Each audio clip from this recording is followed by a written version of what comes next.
pembantu cewek. Bukan, ya termasuk pembantu cewek. Pembantu cewek saya maaf, Pembantu bukan cewek. saya ini. Di dalam 11 pembantu cewek itu semuanya saya tidurin. 11 pembantu cewek semua bisa ditidurin.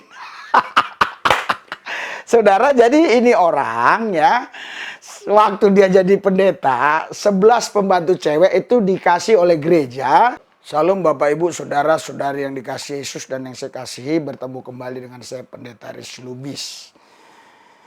Kali ini kita akan membahas video yang menurut saya kocak, tapi juga memang ada kata-kata yang penghinaan ya. Tapi kalau kita melihat dari sisi yang akal sehat aja kocak gitu aja.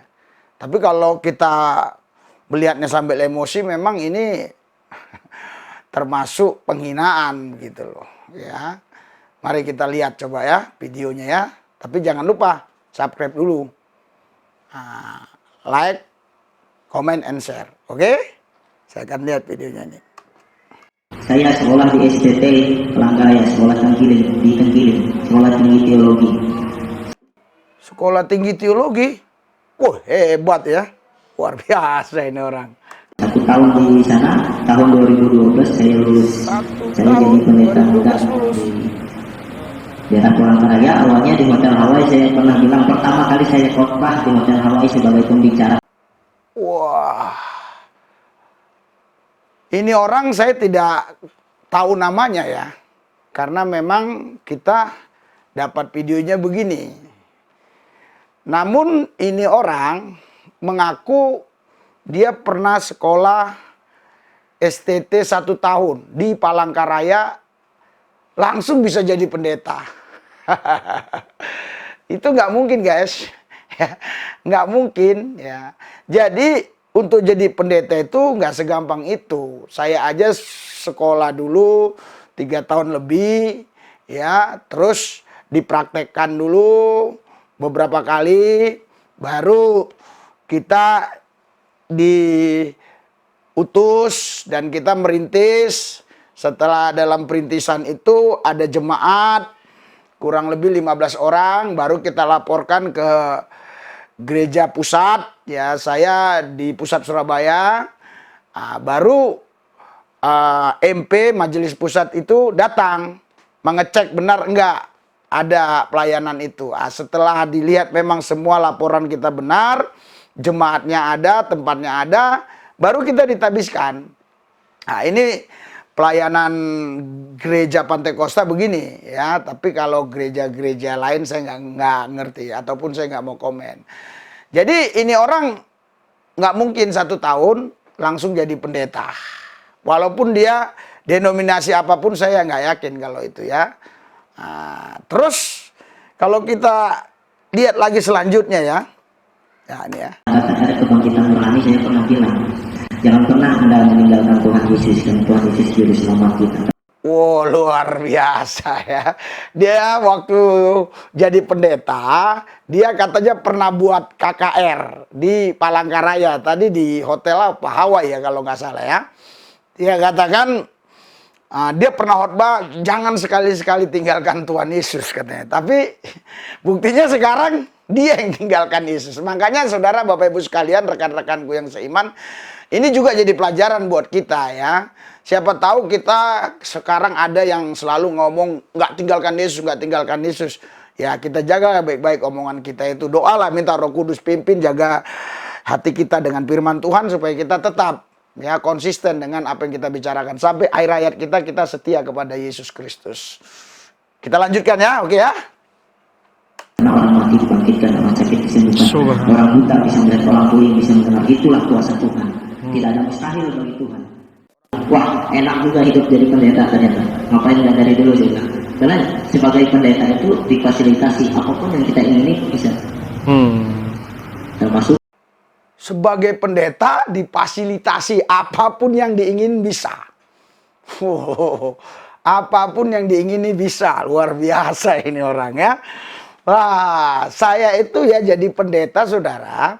Kita itu merintis setelah ada jemaat, ya, ditabiskan jadi pendeta, terus kita betul-betul hidup dalam iman kepada Yesus. Nggak ada itu. Ya, apa yang kita inginin dikasih fasilitas. Nanti kita dengar apa aja fasilitasnya ini. Coba, apa aja fasilitasnya ini ya. Pembantu cewek. Bukan, ya, termasuk pembantu cewek. Pembantu cewek, saya maaf. Pembantu cewek. Di dalam 11 pembantu cewek itu semuanya saya tidurin. 11 pembantu cewek. Semua bisa ditidurin. Saudara, jadi ini orang ya, waktu dia jadi pendeta, 11 pembantu cewek itu dikasih oleh gereja sebagai fasilitasnya. Ya. Dan yang 11 ini, pembantu ceweknya ini, semua pernah ditidurinya. Ini kan suatu kebohongan yang besar. Ya. Jadi saya baca ya, Alkitab bilang begini, saudara, di dalam Yohanes pasal 8 ayat 44. Ya, saya akan bacakan ya. Iblislah yang menjadi bapamu dan kamu ingin melakukan keinginan-keinginan bapamu. Ia adalah pembunuh manusia sejak semula dan tidak hidup di dalam kebenaran. Sebab di dalam dia tidak ada kebenaran. Apa yang ia katakan adalah dusta. Ia berkata atas kehendaknya sendiri, sebab ia adalah pendusta dan bapak pendusta. Jadi orang yang suka dusta begini, ini bapaknya iblis. Iblis itu bapak pendusta. Jadi orang yang suka bohong itu ya iblis. Iya. Karena saya nggak percaya kalau hal ini udah jelas. Ini jelas bohong sekali. Mana ada sih pendeta ya yang difasilitasi 11 pembantu cewek, dan 11 pembantu cewek ini bisa ditidurin dia lagi gitu ya. Tapi saya juga mau kasih komentar kepada orang ini. Jikalau memang itu dia lakukan, berarti ini orang memang iblis betul. Iblis. Masa 11 wanita ya sebagai pembantu semua ditidurin. Jadi ini ada satu kisah anekdot ya. Jadi saya mau tanya sama saudara ya. Jadi dosa yang dibenci Tuhan sama dibenci setan. Itu maksud saya. Dosa yang dibenci Tuhan sama dibenci setan itu adalah memperkosa anak setan. Ini saya katakan ini udah dosa paling yang sangat berat sekali, bejat sekali ya. Saudara, saya lanjutkan ya, biar Anda dengar. Selesaikan langsung aja. Push. Oh, dosa saya sudah ditebus, Pak. Perubahan. Tenang aja, dosa saya dituduhin nggak apa-apa. Ngapain dosa saya seorang pendeta, ditebus di atas kayu salib, ngapain mikir dosa lagi? Tapi kesadaran saya pribadi sekarang, kalau dosa saya sudah ditebus, ngapain saya repot-repot jadi pendeta? Lebih baik jadi jemaat tadi yang biasa, 1 minggu 1 kali baca Alkitab. Orang pintar, orang pendeta pintar, kalau dia mempelajari Al-Quran dia akan masuk Islam dari manapun. Banyak pendeta, mungkin saya yang ke 1000 kalinya yang mengucap, seorang pendeta mengucap 2 kali syahadat di sini, Pak. Maksudnya masuk ke dalam agama Islam itu sendiri. Iya, saudara. Jadi saudara, saya ringkas aja semua ini ya supaya tidak bertele-tele ya. Jadi dia katakan dia berani melakukan ya atau meniduri 11 pembantu tadi ya, karena dia bilang ngapain kita takut dosa, orang dosa udah ditebus oleh Yesus, jadi boleh gitu loh. Boleh buat dosa begitu. Padahal Alkitab katakan kalau kita baca saudara ya, di Galatia 5 kita baca begini ya saudara, Galatia 5 ayat 13 ya, dikatakan begini. Saudara-saudara, memang kamu telah dipanggil untuk merdeka. Artinya kita sudah dimerdekakan dari kutuk dosa tadi. Maksudnya kita yang sudah berdosa terima Yesus, ikut Yesus, berarti kan dosa yang dulu sudah dihapuskan. Tetapi janganlah kamu mempergunakan kemerdekaan itu sebagai kesempatan untuk hidup dalam dosa, melainkan layanilah seorang akan yang lain oleh kasih. Jadi saudara, ini Bapak ini tidak tahu ayat-ayat Alkitab atau tidak paham isi firman Allah. Seharusnya kalau kita sudah hidup di dalam Yesus, sudah ditebus oleh Yesus, sudah dimerdekakan oleh Yesus dari segala kutuk dosa, ya kita nggak boleh berbuat dosa lagi. Bapak ini salah paham dalam membaca firman. Pantas kalaupun dia memang dulu pendeta ya. Ya, tapi saya nggak percaya. Kalaupun memang dulu dia pendeta, berarti dia memang betul-betul nggak paham ayat Alkitab. Gitu loh. Jangan kita sebagai pendeta, sebagai anak Tuhan nggak tahu Alkitab, nggak paham, nggak mengerti isi Alkitab. Baca baik-baik. Ya, kita sudah ditebus, sudah dimerdekakan, tapi tidak boleh kita gunakan kesempatan ini untuk berbuat dosa. Dengan kata lain, kalau kita sudah percaya Yesus, ya ikut Tuhan Yesus. Jangan buat dosa lagi.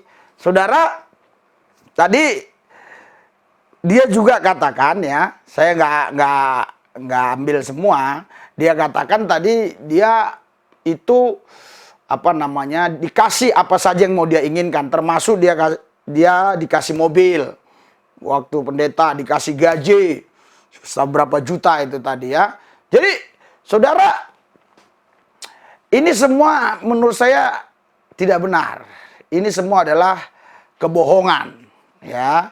Jadi saya minta orang ini segeralah bertobat gitu ya. Jangan membohongi masyarakat. Ya, terlebih terus saya mau pesan kepada saudara-saudariku yang muslim ya, jangan asal percaya ya kalau ada mualaf-mualaf yang mengaku oh dulu mantan pendeta gitu loh. Maksud saya jangan langsung percaya apa yang diomongin dia. Seperti tadi manalah mungkin ya. Pendeta itu dikasih fasilitas 11 istri. 11 pembantu yang boleh ditidurin malah. Itu nggak mungkin. Ya kalau dikasih fasilitas mobil sebagai apa namanya? Ya sebagai apa untuk tugas ya mungkin ada kalau pendeta maksud saya kalau gerejanya besar. Ya ada. Kalau saya nggak. Kita nggak ada dikasih mobil, nggak ada dikasih gaji. Kita hidup hanya dengan iman. Oke, saya mau berdoa Tuhan Yesus, Engkau jamah semua kami, supaya kami memang betul-betul baca Alkitab, memahami firman Allah sehingga tidak tersesatkan. Siapapun nama orang ini Tuhan jamah, supaya dia melihat YouTube ini, sehingga dia bisa berkomunikasi dengan saya. Lewat Skype Metanoia. Di dalam nama Yesus. Amin.